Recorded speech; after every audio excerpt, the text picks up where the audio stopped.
crying out loud. Why are you so slippery? Are you okay there, babe? Yeah, no, don't worry, I've got this.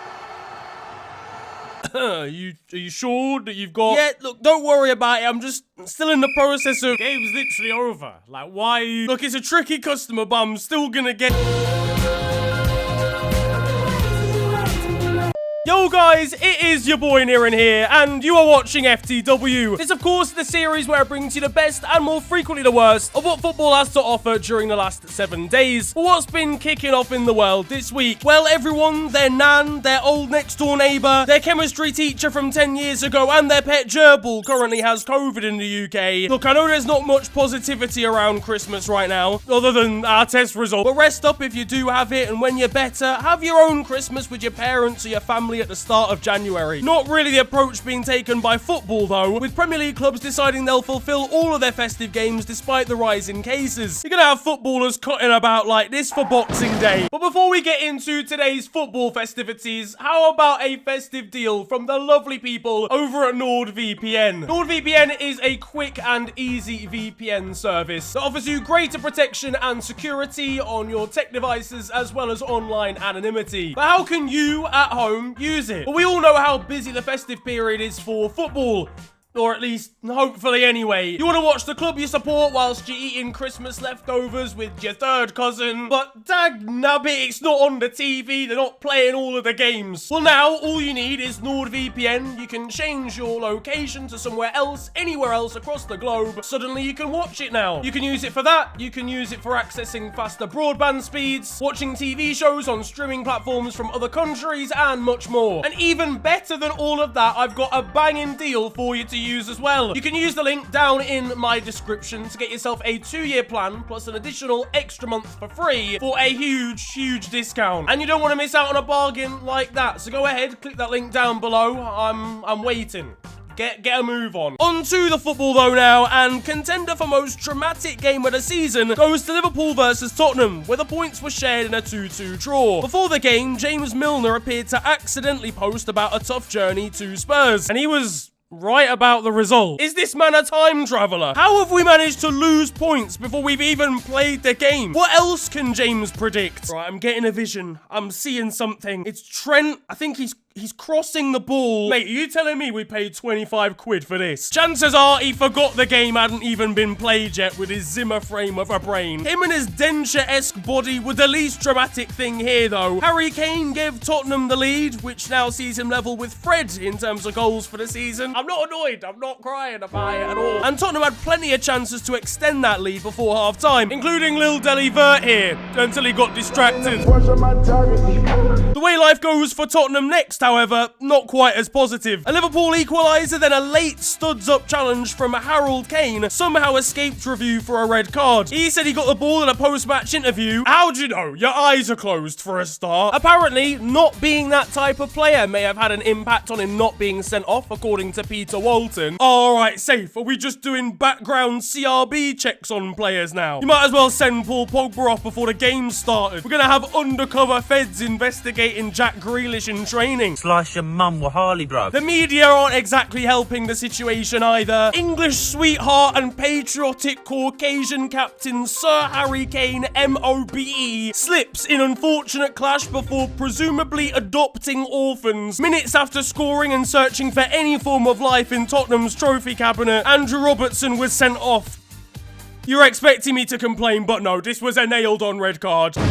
I might smash into somebody just to make me feel better. He made Emerson the most at-risk royal in the country, and the Queen is 158, for God's sake. For me, though, if Robbo's off, then Harry Kane has to be for his challenge as well. The ref had a howler. I mean, Mo Salah produced the hand of God for our second goal. It's a solid assist, in fairness, from Mo. The man's in the form of his life here. I blasted VAR last week, but on a level, Stockley Park were watching this on dial-up. Yep, bring it back. That's a handball. Can confirm. This isn't even even a game from this season, and you're watching it on a Nintendo DS. Seriously speaking though, shouts to Spurs, because based on pure chances alone, they deserve to win this game. But Harry Kane put less on target than a Braille shooting range. At least the media will back him. Innocent stamp collector with superb credit score, Harold Kane, generously spares Liverpool. Arsenal beat an injury-hit and general depleted Leeds side 4-1 elsewhere in the Premier League. I mean, things are really out of control at Leeds. Archie Gray on their bench for this one was 15 years old. The man's finishing his homework on the sidelines, not warming up. Training sessions at the club are getting particularly tricky. Liam McCarron came off the bench in this one and he gets an appearance bonus in V-Box for crying out loud. They've conceded 11 goals in the last 2 games. Now, Bielsa used to be a defender in his playing days, Leeds. Just at least think about it, because they're down to guys called Crescencio Somerville. That isn't a name, that's a spell from Harry Potter. Poor Leeds though, man. I hope when their best players return, they are back to their old selves. For all the struggles though, Arsenal did look solid in this one. Aaron Ramsdale was enjoying himself in front of the Leeds faithful.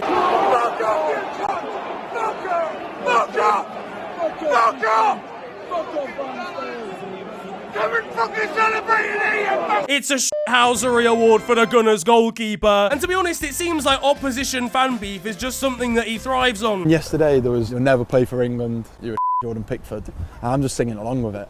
I'm like, come on, this is excellent. I'm just clapping behind. Like, never play for England. I'm like that in my head. Morals of the story though, Arsenal can't spell Thomas Partey, this man doesn't know how to wear a mask, and Rob Holding is a G after he reported apparent racial abuse from Leeds fans towards members of the Arsenal bench. It's important to be proactive as an ally when you see these sorts of things happening, so really respect that from him. You deserve to do hair, so keep doing your thing. Honestly, bun Liverpool v Barca, this is probably the maddest comeback I've seen for a while. Over in the Shell Oil shootout, and Man City swept aside relegation-threatened Newcastle with a 4-0 victory. João Cancelo saw Trent Alexander-Arnold's rocket and said, fair enough, it's only Newcastle. It could have been a different story though, if not for this penalty not being given, despite Edison not getting within 15 square furlongs of the ball. VAR officials were watching Spider-Man instead, I'm convinced. This actually pissing me off at the moment, because there's small team bias, and it's literally only being applied properly for offsides. Get it gone, because like a banker on a Friday night, it's only useful at dealing with lines. Was it deserved though for Newcastle after this fan forcing his Stone Island logo out of his shirt? Either way, Pep Guardiola will be happy seeing this result, and of course Chelsea and Liverpool dropping points. That is correct, it's not exactly a winter wonderland for Chelsea at the moment, with yet another draw, this time 0-0 against Wolves. The Tuchel tactical tyranny has continued because these stats are an abomination. Chelsea actually wanted the game called off after a rise in COVID cases around the club, which saw them only able to name 4 outfield substitutes. Marcus Bettinelli was looking around the rest of the bench confused. For me though, a postponement should really be a last resort. Like if you can't name a starting 11 and 3 subs, then fair. But Chelsea were able to do that in this situation. Having said that, other teams may have had games called off for less, I don't know. Either way, what the Premier League and clubs shouldn't be doing is postponing games 2 hours before they're meant to happen. Fans from America and the Netherlands travelled all the way to Birmingham to watch their beloved side play, only for the game to get called off when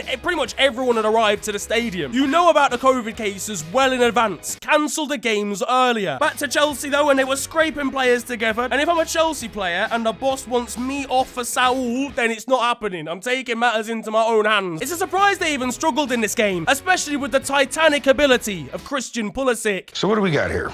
I have a signed Christian Pulisic jersey. Plays for Chelsea FC team in the Premier League. He's like the LeBron James of soccer? Definitely. Do you know what positions it is? Yeah, he plays center midfield and sometimes center forward. He ended up being one of the top players in the Premier League, which, I mean, for an American, that's a pretty far and few between. You know, we think of guys like Messi or Ronaldo, and this kid's already being compared to all that. Who? These lot must be talking about some new James LeBron guy, because I know they didn't just compare him to who I think they did. And he plays where? Centre mid. What's going on here? We need to officially ban football in the US. That's it. And arrest David Beckham by association. In European news, and Spurs are officially out of the UEFA Conference League after having to forfeit their game against French side Rennes. This comes after a COVID outbreak prevented them from playing the fixture last week. I know they now have less football to deal with, but this is a howler. Going out by default default in a competition with clubs from Armenia in it. Harry Kane's got a watch on as a sales assistant from Luxembourg wins this trophy. But hey, at least they can focus on foolishness in the league alone now. Borussia Dortmund striker Erling Haaland has been linked with a move away again, this time with PSG and Liverpool alleged favourites to sign him. I'm getting ready for that Liverpool bid of £13 over 6 years. Apparently these reinforcements are part of Mo Salah's contract demands. Him and Erling together will be a more deadly duo than the new Delta Omicron link-up. It was a hectic week in France during the early stages of the National Cup. It was a crazy upset as 9th in Ligue 1 Angers were beaten by actual farmers. Nah, I'm kidding. But they got knocked out by 5th division side Lina Montlery, and it happened on a pitch that looks like it hosts Sidemen Crossbar challenges. There was a story of a lower league side called Les Jumeaux Mzouassia who made a 15-hour flight all the way from Mayotte, which is a French island near Madagascar, to face Bordeaux in their cup tie. They lost 10-0, but at least the locals gave them a cheer.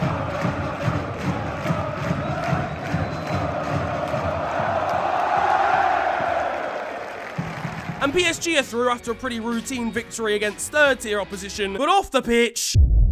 Oh, for fuck's sake. Mauro Icardi and Wanda Nara are back in the news again, as they're apparently being investigated for money laundering. And that's the least fraudulent thing they've done in the last 6 months. They've been laundering my time, is what they've been doing. Not only that, but apparently they've had another fight. Apparently it happened on the PSG training ground car park, and Mauro then took 4 days off training without getting any permission from the club. I feel bad for the other PSG players that had to witness this. Hey, yo, what's going on here? You know what, Wanda? That's it. We're done here. I'm leaving you. That's fine by me, because I still preferred Maxi. Hey, you know what? Yeah, that's blessed, because you were terrible in bed anyway. Hey, yo, that's mad. What the fuck? You can't just say, oh yeah, well, I cheated on you anyway with Killian. Isn't that right, Killian? I don't know who this person is that you're speaking of. Meanwhile, the innocent Presnel Kimpembe has got some new hair. He was bald last Tuesday. Where's he installed this from? The Belgian national team have had their Christmas picks for the year. Axel Witsel and Kevin De Bruyne are acting so well, I think they've actually seen Santa himself. In Spain, and Real Madrid drew 0-0 with Cadiz after 36 shots on goal. Someone get Harry Kane in this team. He'd fit right in. Let's go! And for the next round of the Spanish Cup, Real Madrid will be facing familiar opposition because third-tier Alcoyano, who provided incredible shock by knocking them out of the Copa del Rey last year, have been drawn to face Royale again this time.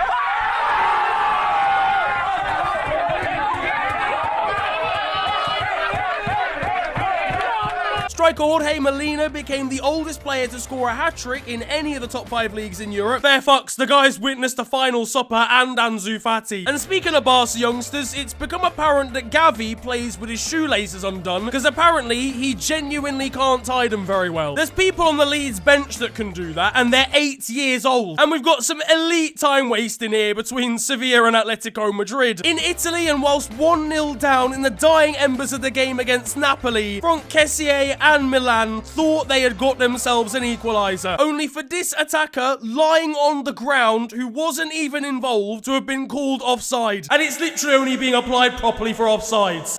Yep, I can explain. We've got some vicious fans over at Atalanta.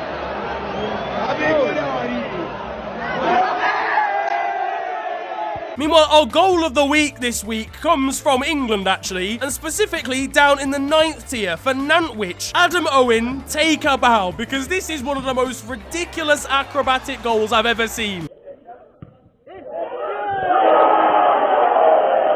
In the Netherlands now, and you're drawing 2-2 into the final minute, how about this goal to lose you a game? For the Scottish League Cup final, Ali McCoist was getting his mojo going before appearing on TV. And in the final, Hibs took the lead through Paul Hanlon in the 51st minute. Their fans, as you can imagine, went wild. The jubilation didn't really last long, though.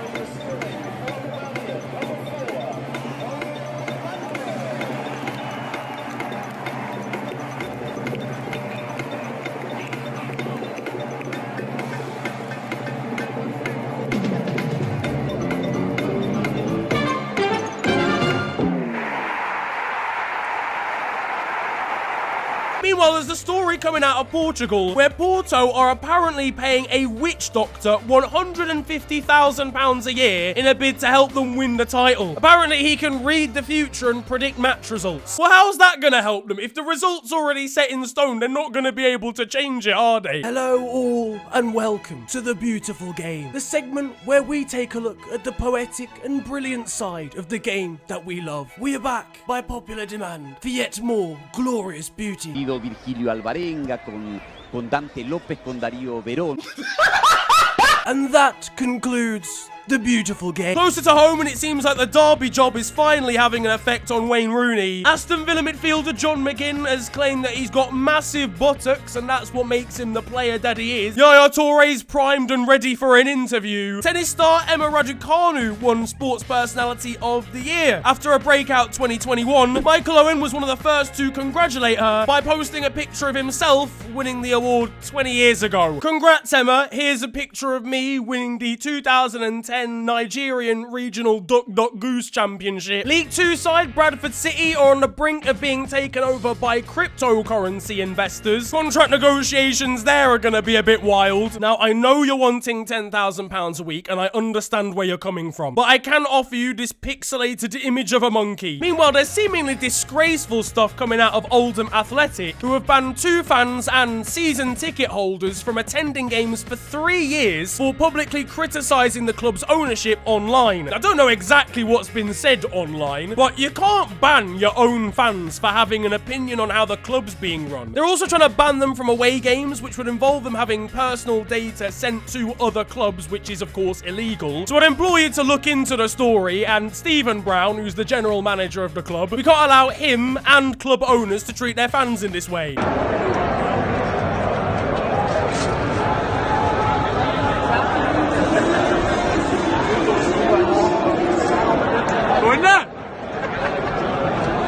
Algeria beat Tunisia in the final of FIFA's new Arab Cup 2-0. The celebrations on the pitch had the players a little bit concerned, and there was even less health and safety forms being filled out by the fans outside the ground.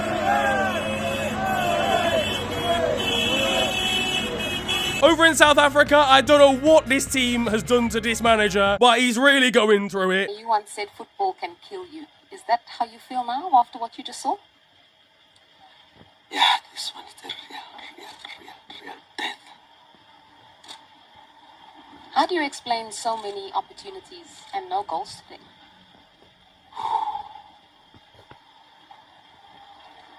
Over in Brazil, and there's the heartwarming story that R9, or Ronaldo, has bought his boyhood club Cruzeiro, who are a massive club but currently residing down in the second tier of Brazilian football. Also in the country, I don't know what type of card this referee's pulling out, but I've never seen it before. And speaking of referees, this guy, whilst being booed by fans in the crowd, had this response to the grief he was getting. In Turkey, and I'm not entirely sure this Mario Balotelli celebration is likely to catch on. Meanwhile, in Serbia, and whilst playing for Red Star Belgrade, Rishario Zivkovic brought us perhaps the worst miss you're gonna see all year. But now for the moment you've all been waiting for, because over in Romania, you know what we focused on a lot in this segment? The men's side of the game. But we need some Romanian women's representation as well. So if I'm honest, Grass needs some representation on the pitch they're playing on, because this is the state of what they're having to deal with in their leagues. Can we please get them on a field or something?